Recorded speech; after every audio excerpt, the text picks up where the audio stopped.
أعوذ بالله من الشيطان الرجيم. بسم الله الرحمن الرحيم.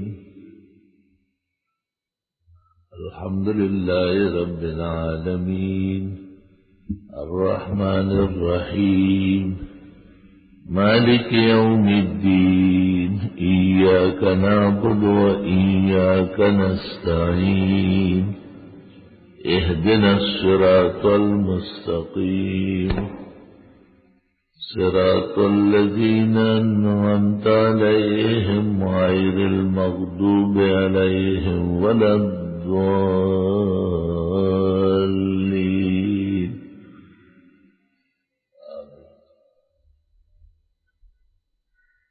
قرآن کریم کے مبادی علوم میں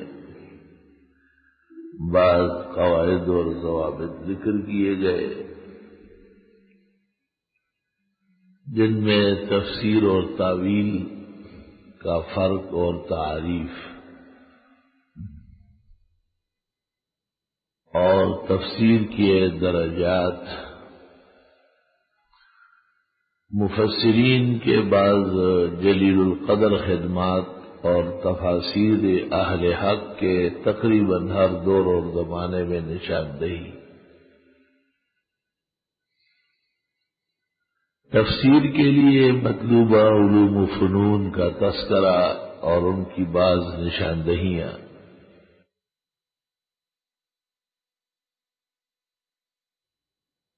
علوم قرآن کے اقسام اور بعض کا انطباق علی الفاتحہ،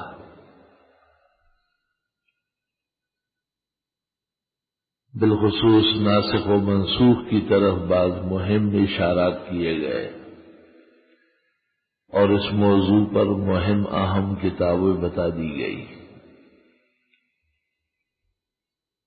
قرآن کریم کے علوم اور ان کی ترتیب میں اور تدوین میں، جمع میں، عرشی اور فرشی مجموعے میں یکسانیت سے متعلق بعض باتیں کہی گئی. وہ ماحول بھی بیان کیا گیا جس میں قرآن کا نزول ہوا ہے،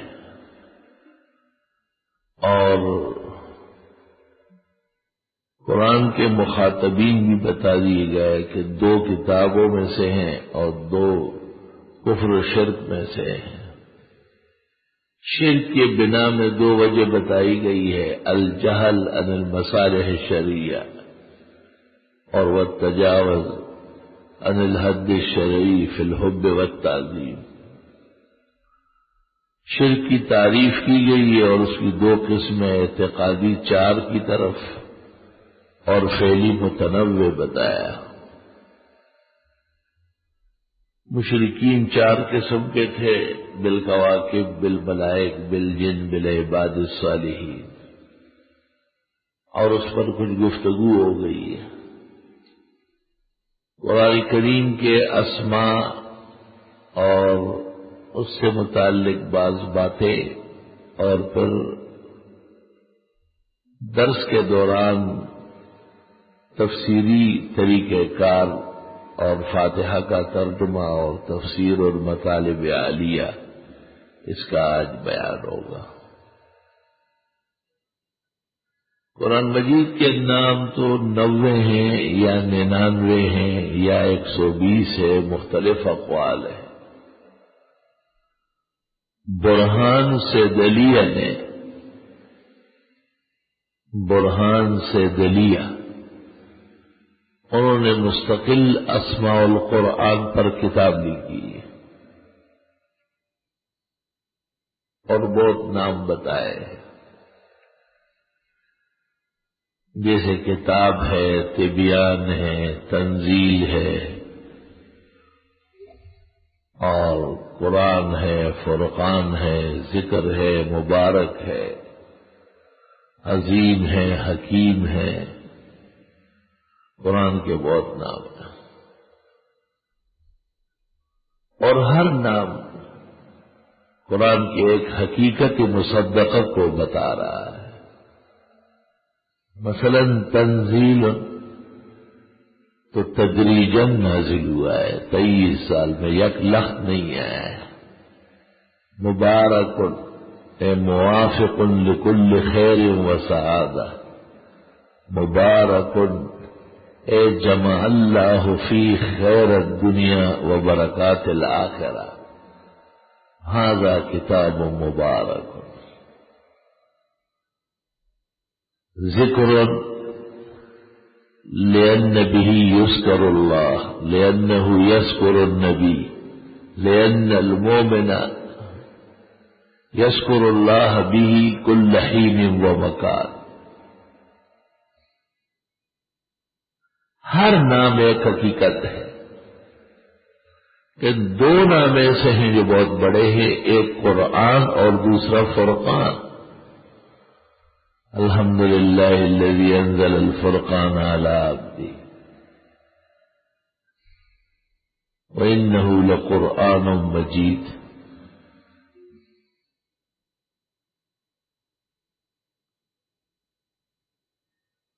قرآن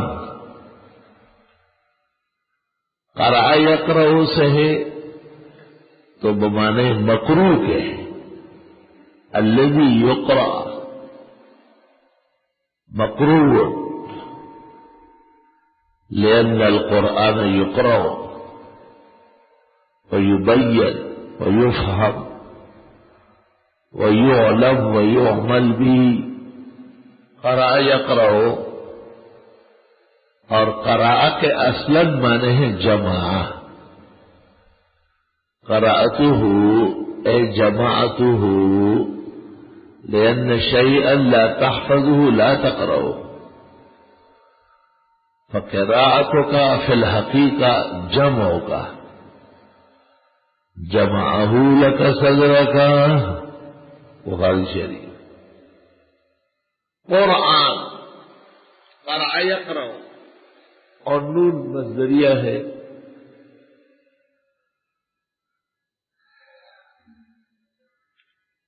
کیونکہ قرآن مجید بہت پڑھا جاتا ہے اور قرآن کے پڑھنے میں خاص لذت ہے، حلاوت ہے۔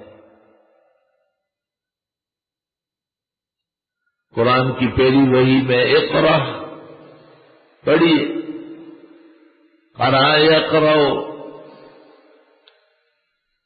اور بعضوں نے کہا ہے کہ قرآن قرائن سے ہے، قرائن قرینہ شبیہ نظیر، لأن آیاته تشبہ بعضها بالبعض، کتابا متشابہہ۔ فرا کی رائے یہ ہے کہ قرآن من القرائن اشباہ و انظار کے معنی میں، مثل الذین، دیکھو مثالیں دے رہا ہے، وَاتْلُ عَلَيْهِمْ نَبَأَ الَّذِي آتَيْنَاهُ آيَاتِنَا ہے گا، فَمَثَلُهُ كَمَثَلِ الْكَلْبِ۔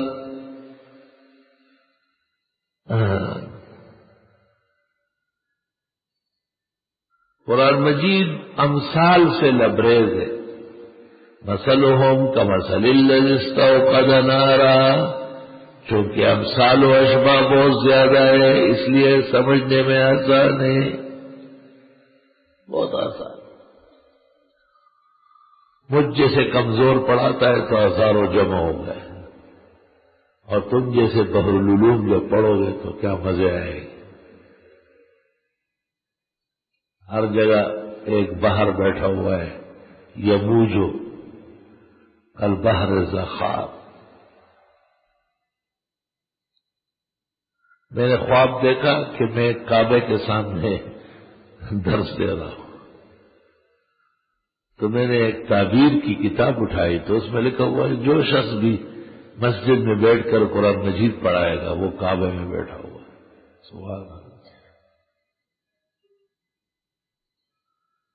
اللہ۔ تیسرا قول یہ ہے کہ یہ قرانہ سے ہے، قرن یقرنو، قرین، قرن، قرنا پیوس وقرنا فی بیوتکن، اے بیویوں گھروں میں رہو. مدرسہ بھی خواتین کا گھر ہے، علمی گھر ہے. وقرن فی بیوتکن فما بال القرون الاولی. قرنا پیوس کرنا، کیونکہ آیات مربوط ہے. آیات کی آپس میں، سورتوں کا آپس میں ربط ہے، آیتوں کا آپس میں ربط ہے. کہیں ہم بتائیں گے، کہیں نہیں بتائیں گے.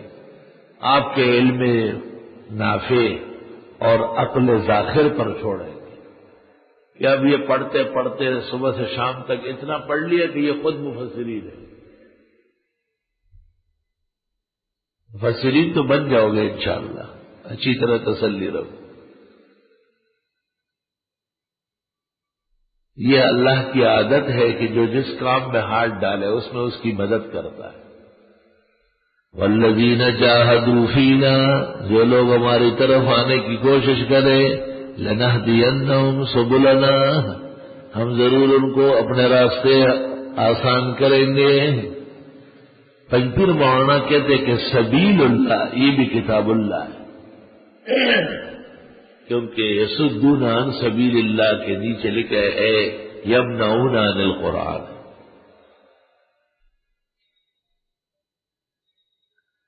قرنا لأن آیاته تقرن بعضها بالبعض. قرآن مجید کا مربوط ہونا امر مسلم ہے. ربط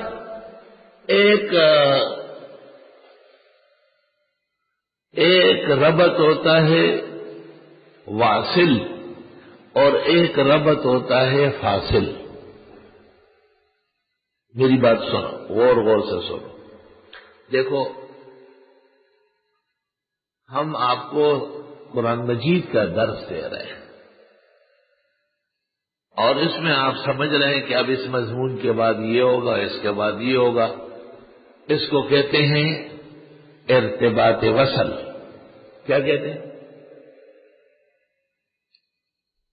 کبھی کبھی مربوط ہونے کے باوجود فصل ہوتا ہے. جیسے اچانک ہم کہیں کہ اچھا بھائی فلاں قرآن مجید لے آؤ، فلاں کتاب لے آؤ، یا آواز لگا دے کہ بھائی گرم گرم چائے لاؤ کیونکہ رمضان آ رہا ہے دوڑتا ہوا. اب کے ملے تو خوب سے دیکھنا، شاید کہ پھر ملے اور یہ ذوقی نظر نہ ہو. تو اب آپ کہیں گے کہ جی یہ چائے کی کیا ضرورت ہے، یہ تو آپ کی کمکلی ہے. کیا آپ نے اصول قرآن میں یہ نہیں پڑھا کہ ایک ربط ہوتا ہے وصلاً، دوسرا ربط ہوتا ہے فصلاً. بظاہر جدا ہے لیکن اس کا فائدہ بھی درس ہوگا. سمجھ گئے؟ کتاب لے آؤ، کیوں؟ آگے چل کر ایک جگہ آ رہی ہے اس میں عبارت پیش کرتی ہے. چائے لے آؤ کیونکہ نیند کا اثر ہو سکتا ہے. طالب تو خیر منہ کھول کھول کے شیطان کو اندر کھینچ لے گا. ہمارے لیے یہ بھی ممکن نہیں ہے، درس کے دوران آسان نہیں ہے. چائے گرم گرم بہت ضروری ہے، واجب کے درجے میں، واجب لدفع النوم.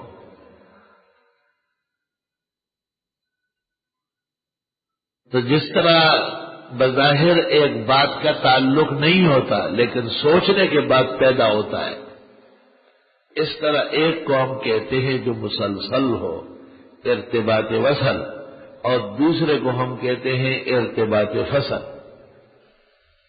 قرآن مجید میں ایک بیان چلتا ہے چلتے وہ چھوڑ دیتا ہے، ایک اور شروع ہو جاتا ہے.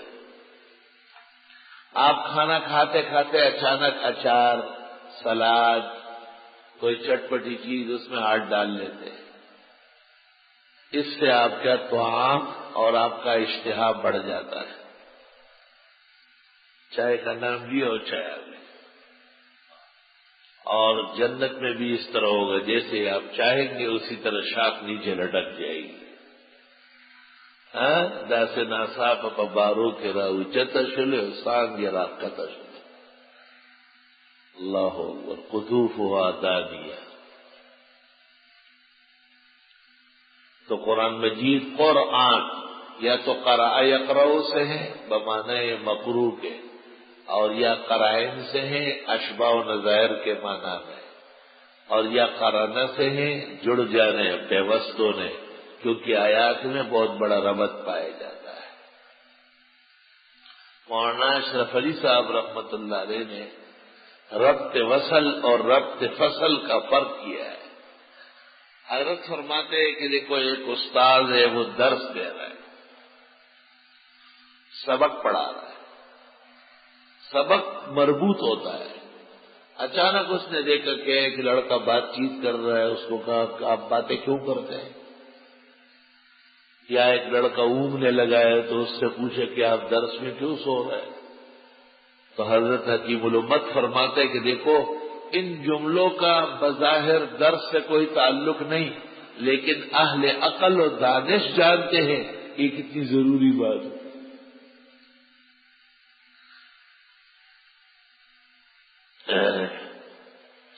قرآن کریم کی صورتیں اور آیات اور مضامین جاننے کے لیے من جملہ قواعد اور ضوابط کے یہ بھی ایک ضرورت سمجھی گئی ہے مشائخ کے ہاں کہ سورت کو تقسیم کر دیا جائے، اور لا بد لفہم سورت من خمسۃ مراحل، 5 مرحلے ہیں جو فہم سورت کے لیے ضروری ہے. ہر سورت 5 پر منقسم ہے. ایک سورت کا دعویٰ ہے، اس کو موضوع بھی کہتے ہیں، عنوان بھی کہتے ہیں. دعوت سورہ او موضوعها او عنوانها، لأن السورة نزلت للمقصد، وهذا المقصد في الحقيقة هي دعوة السورة.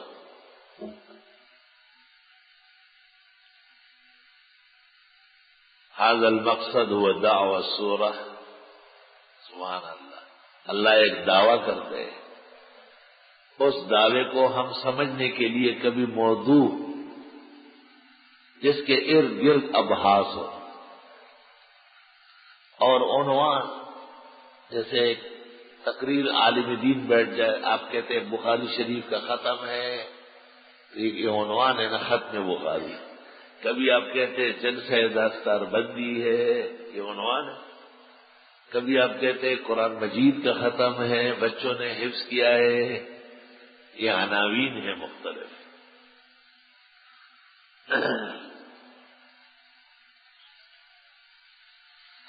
سورت کا دعویٰ اصل میں مقصود اصلی ہے.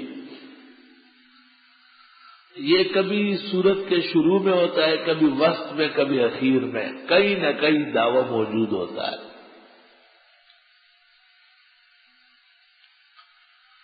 اور دعوے کے بعد سورت کے اندر مقدار دلائل، معیار دلائل. دلائل کی 3 قسمیں ہیں. دلیل وحی ہے، انما انذرکم بالوحی. کبھی دلیل عقلی ہوتی ہے، افلا تعقلون، اور تم میں عقل نہیں ہے، افلا تبصرون. اور کبھی دلیل ہوتی ہے نقلی، سلمن قد ارسلنا قبلک، آپ سے پہلے بھی انبیاء ہوئے ہیں، ان سے پوچھ سکتے ہیں. یہ جو گزشتہ لوگوں کو بطور دلیل کے پیش کرتے ہیں. سلمن قد ارسلنا قبلک، یہ دلیل نقلی ہے اجمالی. اور پھر مفصل، واذکر فی الکتاب ابراہیم، واذکر فی الکتاب مریم، واذکر فی الکتاب اسماعیل. یہ گزشتہ اقوام کو کبھی یاد کرتے ہیں، سل بنی اسرائیل، اسرائیلیوں سے پوچھ سکتے ہیں. یہ نقل ہے گزشتہ ادوار اور ان کے لوگوں کو، گزشتہ انبیاء اور ان کی شان و عظمت کو بطور دلیل کے پیش کی جائے. بنیادی طور پر دلیل یا وحی کی ہوگی، یا عقلی ہوگی، یا نقلی ہوگی. پھر عقلی مع انکار خصم اور مع اعتراف خصم، پھر نقلی کبھی طیور سے ہوگی، کبھی جنات سے ہوگی، کبھی ملائک سے ہوگی، کبھی انبیاء و مرسلین سے ہوگی، کبھی اقوام سابقہ سے ہوگی. 5 یا 7 قسمیں ہیں اس کی. تیسری چیز سورت کا خلاصہ ہے. جیسے فاتحہ میں ہم کہتے ہیں کہ یہ سورت مسوخ ہے لتعارف الالوہیہ، اللہ تعالیٰ کی الوہیت اور خدائی کے تعارف میں یہ سورت ہے. اس لیے اس سورت میں 5 جگہ اللہ تعالیٰ کا نام ظاہراً ہے اور 5 جگہ مضمراً ہے. لفظ اللہ 1، رب 2، رحمان 3، رحیم 4، مالک 5. یہ تو صراحتاً ذکر ہوئے. اور معبود ایاک نعبد، مستعان ایاک نستعین 2، اہدنا ہادی 3، صراط الذین انعمت علیہم منعم 4، غیر المغضوب علیہم ولا الضالین اور مضل 5. 5 جگہ رب العزت کا نام مظہراً ہے اور 5 جگہ مضمراً ہے. تعارف الوہیت ہے. چوتھی چیز سورت کی ما قبل کی سورت سے یا ما بعد کی سورت سے مناسبت ہے.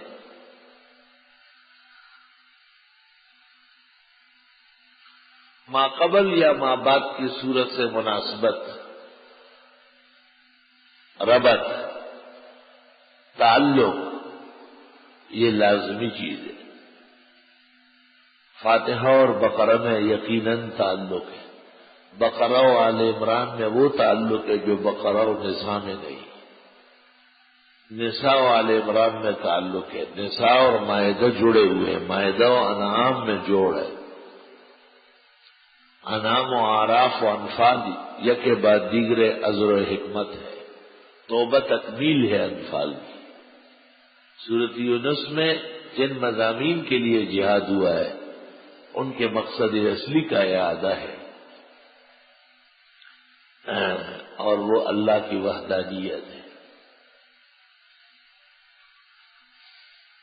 دعوی، میزان الدلائل، خلاصہ، ربط، اور 5ویں چیز ہے امتیاز. امتیاز بأي شيء تمتاز الفاتحة عن البقرة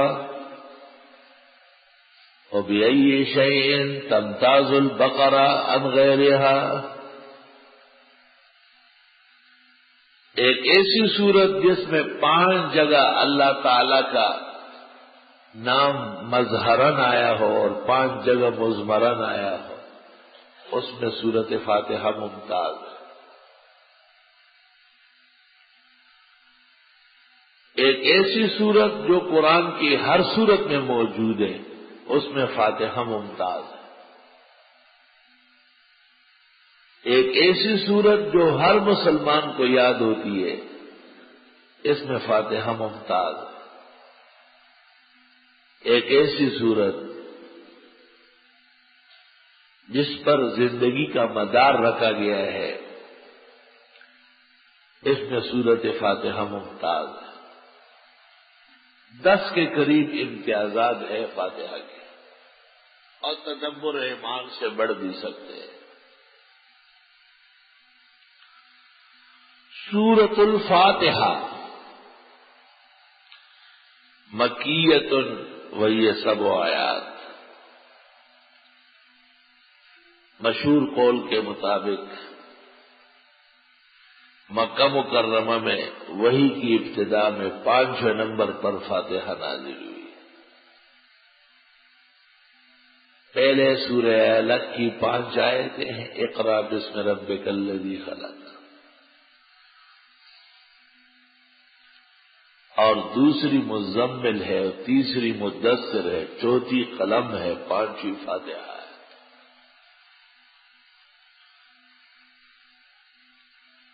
بعض مفسرین بلکہ تابعین و اتباع سے منقول ہے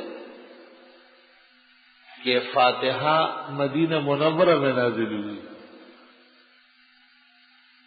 اصل میں مدینہ منورہ میں جس ضبط کے ساتھ، قاعدے کے ساتھ اس سورت کی تعظیم و تلقین ہوئی ہے، لوگ بہت زیادہ مسلمان ہوئے مدینہ منورہ میں، اور ان کو نماز کے لیے سورت فاتحہ تعلیم ہوئی، تو لوگوں نے سمجھ لیا کہ شاید یہ اب نازل ہوئی. بعضوں نے نزول مقرر کا قول کیا ہے. امام مجاہد سے منقول ہے کہ انہا نزلت مرتين، مرۃ بمکہ و مرۃ بالمدینہ.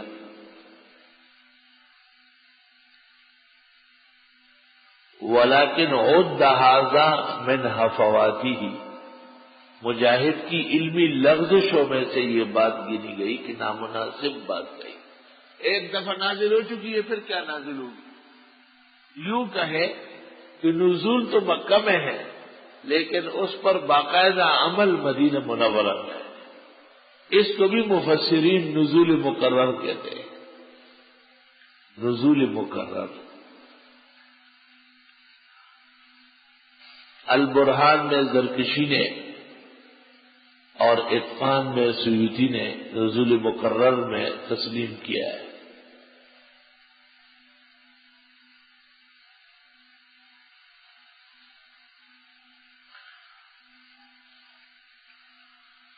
فاتحہ لأن الکتاب یفتح بها. موجودہ ترتیب کے مطابق قرآن اس سے شروع ہے، فاتحہ. لأن الصلاة تفتح بها. فاتحہ. فاتحہ فتح اللہ علی عبادہ خزائن کتابہ و اسرارہ کبھی.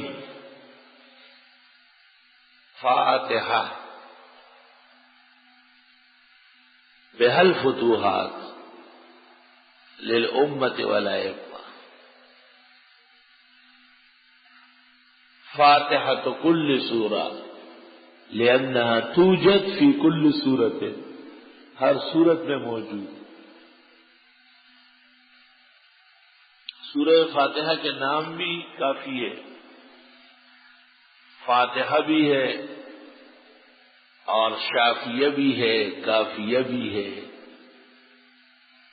ناجیہ بھی ہے، منجیہ بھی ہے، سورۃ الصلاۃ بھی ہے، سورۃ التساؤل بھی ہے، سورۃ الدعاء بھی ہے. 45 یا 47 نام صرف سورۃ فاتحہ کے. سبع مثانی ہے، قرآن عظیم ہے، یہ اس کے نام ہے.